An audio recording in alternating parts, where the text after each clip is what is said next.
Hello everyone, welcome back to my YouTube channel. तो देखिए, आज हम अपना जो यूट्यूब चैनल है इसमें हम पढ़ेंगे क्लास 10th का टॉपिक। ठीक है। और वो आपका टॉपिक क्या रहेगा, आपका एचटेट और आपका क्लास 10th के लिए रामबाण है। ठीक है, आपका एक संजीवनी की तरह काम करेगा।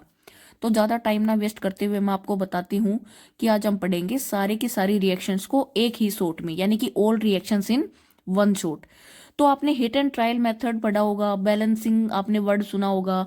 तो ये दोनों के दोनों क्या है, बैलेंस जब आप करते हो इक्वेशन को तो उसमें हिट एंड ट्रायल आपका पुराना हो गया है। आज हम पढ़ेंगे एबीसीडी मेथड। ठीक है, यानी कि एबीसीडी मेथड का यूज करके हम बैलेंस करते हैं। तो देखिए, क्या आपको इस तरीके से इस चीज को सोल्व करना आता है? क्या आप इस एबीसीडी तरीके से किसी भी इक्वेशन को बैलेंस कर सकते हो?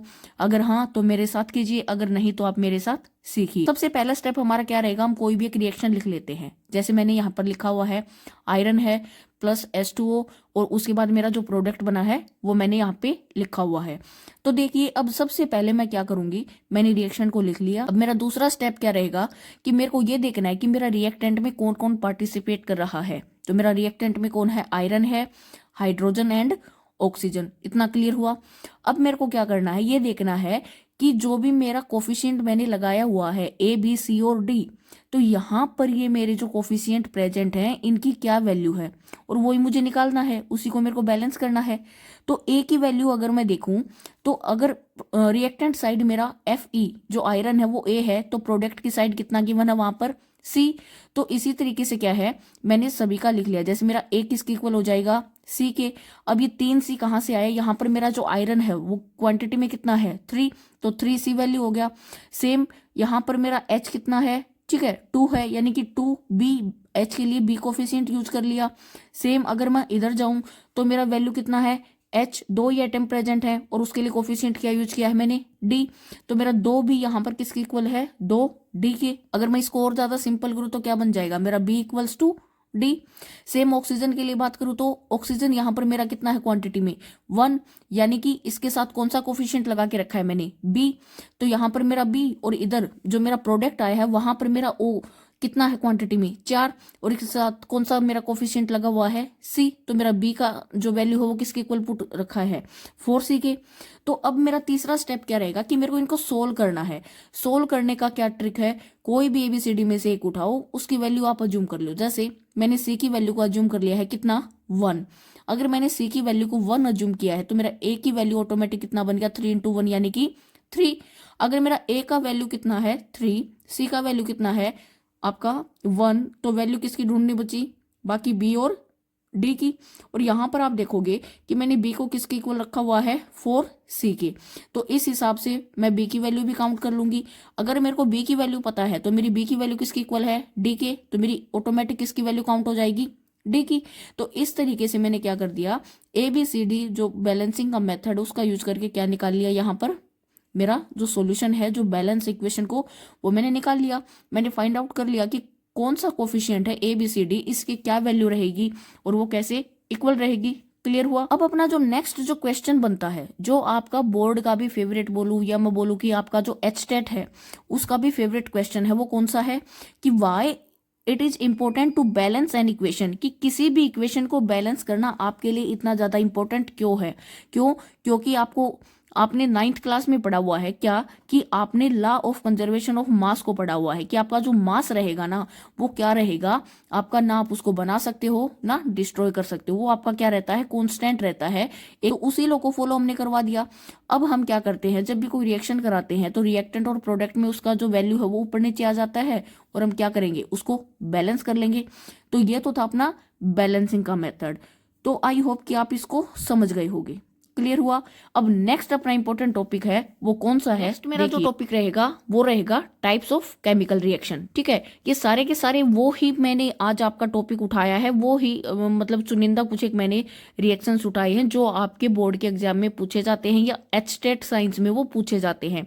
और वीडियो को लास्ट तक जरूर देखिएगा। वीडियो के लास्ट में मैंने आपके लिए बड़े ही 4 इंपॉर्टेंट क्वेश्चन छोड़े हुए हैं, देखते हैं कि कौन इसका जवाब दे पाता है।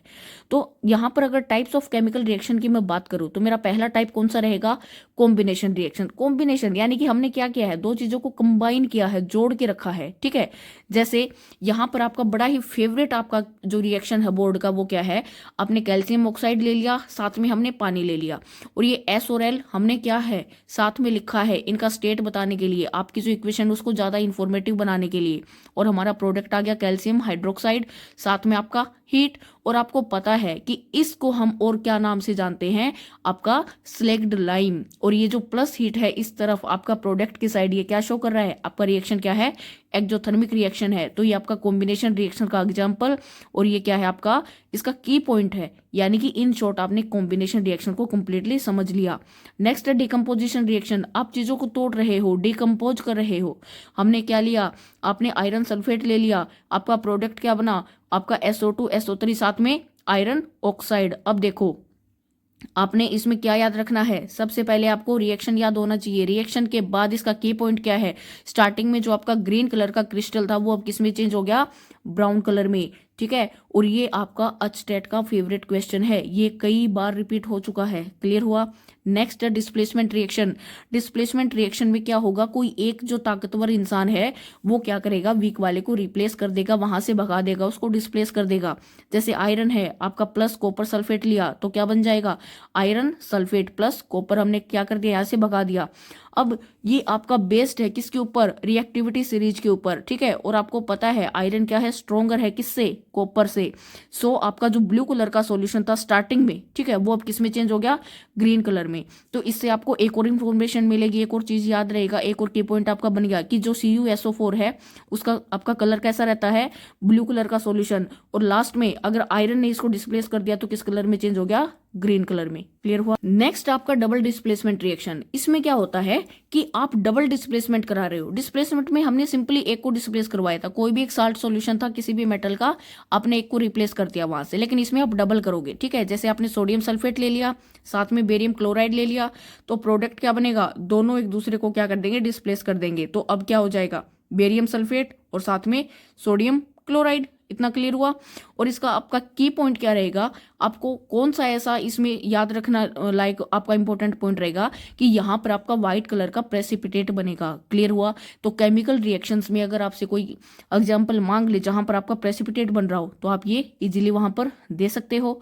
तो इन ट्रिक्स के साथ आपको क्या करना है, अलग अलग रिएक्शंस को अलग अलग कीवर्ड के साथ इजीली समझ लेना है। तो नेक्स्ट आपका जो इंपॉर्टेंट टाइप है वो हम बात करते हैं किसका, रिडॉक्स रिएक्शन का। रिडॉक्स रिएक्शन यानी कि एडिशन आपका ऑक्सीजन का हो रहा है यानी कि ऑक्सीडेशन, अगर आपका रिमूवल ऑफ ऑक्सीजन हो रहा है यानी कि रिडक्शन। तो ऑक्सीडेशन और रिडक्शन दोनों की दोनों रिएक्शन क्या कर रही है, एक साथ आपका हो रही है, क्लियर हुआ। अगर आपने एडिशन कर दिया किसका, ऑक्सीजन का, तो ऑक्सीडेशन। अगर आपने ऑक्सीजन को वहां से भगा दिया तो रिडक्शन, क्लियर हुआ। ए से एडिशन किसका, ऑक्सीजन का, तो ऑक्सीडेशन। आर से क्या, आपने रिडक्शन करा दिया, ठीक है। अब मैंने आपसे बोला था कि आपके बोर्ड के बड़े ही फेवरेट कुछ एक क्वेश्चन है जिसकी आज हम बात करेंगे। तो देखिए आपका जो रेस्पिरेशन है वो क्या है, एक्जोथर्मिक है। क्यों, क्योंकि इसमें क्या रहेगा, आपका एनर्जी रिलीज होगा, ठीक है। सेकंड आपका मोस्ट इंपोर्टेंट क्वेश्चन बनता है सिल्वर क्लोराइड। जब आप सिल्वर क्लोराइड को कहां पर छोड़ दोगे, सनलाइट में एक्सपोज कर दोगे तो क्या हो जाएगा, इसका कलर चेंज हो जाएगा, किसमें, ग्रे कलर में। क्यों, फोटोलिटिक डिकम्पोजिशन की वजह से। इतना क्लियर हुआ।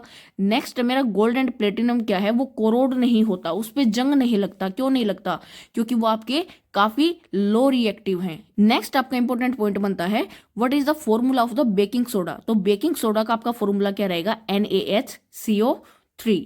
तो ये थे आज के आपके कुछ एक इंपॉर्टेंट सवाल। तो उम्मीद करती हूँ कि आपको वीडियो पसंद आई होगी। अगर आपको वीडियो अच्छी लगे तो कमेंट में जरूर बताएं और ये भी सजेस्ट करें कि अगला आपका फेवरेट टॉपिक कौन सा रहेगा। और आपको बता दूं कि मेरे हैंड रिटन जो नोट्स हैं क्लास 10th के लिए, HTET के लिए, CTET के लिए, ये आपको अगर PDF फॉर्म में चाहिए तो आप मुझे कमेंट में बता सकते हैं। इसके लिए डिस्क्रिप्शन में मैं टेलीग्राम का लिंक डाल दूंगी, आप वहां से ज्वाइन करके इन नोट्स की PDF को ऑब्टेन कर सकते हैं। Thank you.